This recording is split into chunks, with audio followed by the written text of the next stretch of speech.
Lauriane, on parle d'anesthésie générale aujourd'hui chez le cheval. Pourquoi doit-on, en règle générale, anesthésier un cheval ? Il y a plusieurs raisons pour lesquelles on peut anesthésier un cheval. Bon, après, la plus commune, on va dire, et la plus connue de tous, c'est simplement quand un cheval doit subir une chirurgie qui est obligée de se faire lorsque le cheval dort entièrement.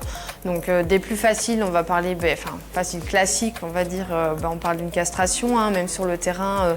On peut endormir le cheval de manière flash, ce qu'on appelle, c'est juste qu'on l'endort par voie médicamenteuse, puis il se réveille. Puis après, il y a les plus grosses anesthésies, comme les fractures ou les chirurgies de colique. Là, c'est vraiment des anesthésies plus longues où le cheval, en plus, est sous un respirateur artificiel. Mais c'est un peu comparé comme nous en médecine. Alors, vous utilisez des gaz, des médicaments, vous devez monitorer le cheval. Ça, c'est le rôle de l'anesthésiste. Qu'est-ce qui contrôle? Et avant de parler du contrôle de l'anesthésie, comment on peut plonger le cheval dans un gros dodo comme ça? Alors, la première étape, effectivement, quand on anesthésie un cheval, c'est injecter tout d'abord un sédatif, mais après, c'est vraiment les médicaments qui vont lui permettre de dormir. Plus communément, on appelle ça de la kétamine chez nous. Ça permet vraiment d'avoir un phénomène dissociatif en fait, chez le cheval. Il s'endort et il se rend plus du tout compte de ce qui se passe autour de lui. Pourquoi vous mettez un tube dans la trachée du cheval?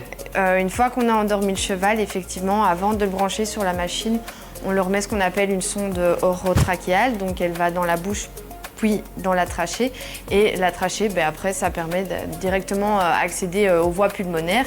Et du coup, ça permet de faire un intermédiaire, en fait, si vous voulez, pour le passage des gaz anesthésiants jusqu'aux poumons, là où ils pourront passer dans le sang, au final, et faire leur effet, c'est-à-dire endormir le cheval. Ça veut dire que le cheval arrête de respirer quand on l'endort?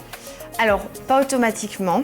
C'est sûr que ça dépend un peu du type d'anesthésie, mais c'est sûr qu'on a une dépression quand même des centres respiratoires due à ces médicaments-là.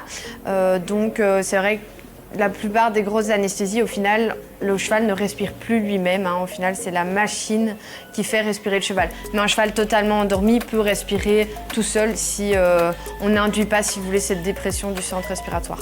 Alors, le rôle de l'anesthésiste, et on continue, on va dans la chirurgie, c'est un rôle essentiel parce qu'on frôle toujours la limite de la sensation. On voit parfois des petites réactions. Oui. Tout à fait, c'est sûr que quand le rôle de l'anesthésiste au sein d'une chirurgie est vraiment essentiel, de toute façon ça a toujours été dit, c'est vraiment un rôle concomitant entre l'anesthésiste et le chirurgien. Après c'est vrai que le rôle de l'anesthésiste c'est de permettre vraiment à ce qu'on ait un cheval qui soit optimal si vous voulez pendant l'anesthésie, que ce soit pas trop profond. C'est sûr que les chevaux ils doivent dormir, mais bon, on ne veut pas les endormir trop profond, sinon on peut avoir des problèmes par exemple de tension artérielle chez les chevaux et ça peut poser vraiment beaucoup de problèmes chez cette espèce-là parce que vu qu'ils ont une très grosse masse musculaire, quand il n'y a plus assez de pression, il faut se dire que le sang ne va pas assez aux muscles par exemple et c'est là qu'on peut avoir des complications. Donc il y a cette notion vraiment de balance et puis bon, il ne faut pas non plus qu'ils se réveillent sur table parce que voilà, c'est des grands animaux, on se rend compte. Quand un chien, un chat bouge, il va lever la patte, mais quand le cheval lève la jambe, c'est un autre souci. Et ça peut arriver? Oui, effectivement, ça peut arriver. Un cheval n'est pas un autre, c'est pas une science exacte, il faut se dire. L'anesthésie, c'est quelque chose d'assez compliqué. Il y a différents paramètres à prendre en compte. Et puis, il y a des chevaux qui s'endorment moins vite, d'autres plus vite, qui se réveillent plus vite, qui respirent moins vite. C'est toute une notion de choses qu'on doit mettre ensemble, imbriquer. Et parfois, il est possible qu'effectivement, ce genre de petits problèmes, mais c'est des problèmes transitoires. Lauriane, j'ai plein de questions. On te voit face à ton cockpit, là, dans le bloc, toutes ces machines. On ne va pas détailler les machines, ce serait trop compliqué. Là, vous avez tout le temps un œil sur le monitoring, sur toutes ces machines. Et vous prenez des notes aussi. Pourquoi? Tout à fait. Déjà, en première chose, c'est vrai que le plus important, on va en décrire un, c'est vrai que ça nous permet de voir par exemple la fréquence cardiaque avec le rythme du cœur, voir qu'il n'y ait pas d'anomalie. Puis on a plein de petites mesures, effectivement, comme la pression qu'on doit vérifier. L'oxygénation du sang, c'est toutes des choses, des paramètres. Et puis effectivement, on regarde aussi la machine, voir que la machine, c'est sûr, c'est bien, mais il faut toujours la vérifier, qu'elle pousse bien l'air suffisant dans le cheval. La quantité, au final, d'anesthésie qu'on met est guidée via la machine.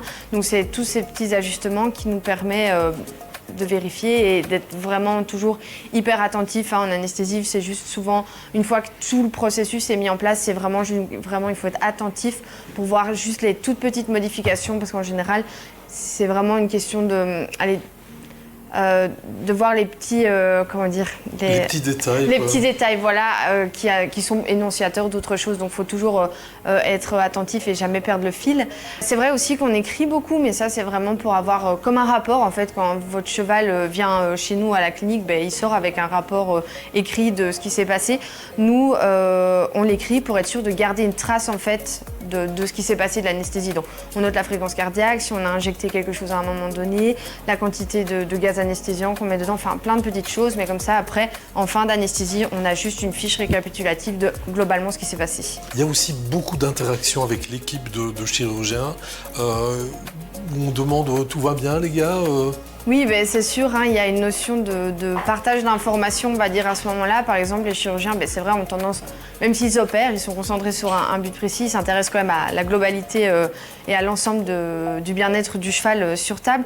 Donc c'est sûr qu'ils nous posent souvent cette question pour voir si tout va bien, est-ce qu'eux, ils ont le temps de bien avancer à leur rythme et faire ce qu'ils veulent, ou si, par exemple, là, l'anesthésie n'est pas top, il y a quand même quelques paramètres qui sont un peu inquiétants. Là, ils disent « Ok, très bien, on doit un peu se dépêcher, du coup, que ce soit pour fermer ou avoir une manipulation exacte, mais ça nous permet d'avancer. » Donc, c'est possible que nous aussi, pendant l'anesthésie, on fasse attention, voilà, le cheval est un peu limite de ce côté-là, si vous pouvez avancer pour la phase de réveil.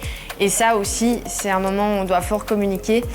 C'est le moment du réveil, qu'on ait une entente parfaite entre les chirurgiens et les anesthésistes. C'est pour en fait, permettre qu'une fois que la chirurgie est finie, le cheval respire et on peut bouger le plus vite possible. On est justement derrière toi, ne te retourne pas, en phase de réveil d'un cheval qui vient d'être opéré. C'est une phase hyper délicate. Pourquoi ? Alors le réveil, l'anesthésie en elle-même est une phase délicate, mais le réveil chez les chevaux, c'est ultra délicat. En vrai, c'est une espèce, en fait, on les réveille pas debout, ils sont faits pour vivre debout. Et là, on demande à ce qu'ils soient réveillés, mais ils sont couchés et puis doivent se lever. Toute personne ayant déjà subi une anesthésie générale aura notion de ça. Quand nous, on se réveille dans notre lit tranquillement en salle de réveil, on est un peu déboussolé, un peu perdu.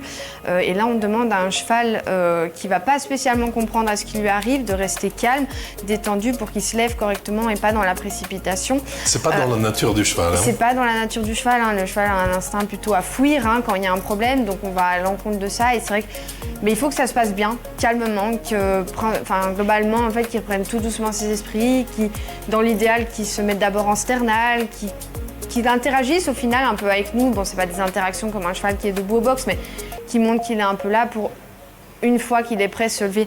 C'est sûr que si un cheval n'est pas prêt, c'est à ce moment-là qu'on peut avoir des gros risques, un risque de fracture ou même de moins grave, pas des fractures, mais des blessures.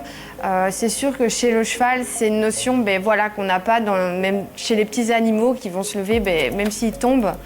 Un petit chien qui tombe, il va gentiment se réceptionner sur son coussin, mais un cheval qui fait pareil, ça n'a pas le même impact. Ça veut dire qu'il y a beaucoup de personnes derrière toi, là, pour le moment, qui vont assister le réveil du cheval. Là, ça fait, je pense, une bonne heure qu'il est là, allongé. Donc, ça veut dire que vous faites ça vraiment, vous prenez le temps, vous faites ça en douceur. Ouais. Après, là, c'est un réveil peut-être un peu particulier. C'est une chirurgie assez délicate. Donc, c'est un cheval qui a une arthrodèse au niveau des cervicales.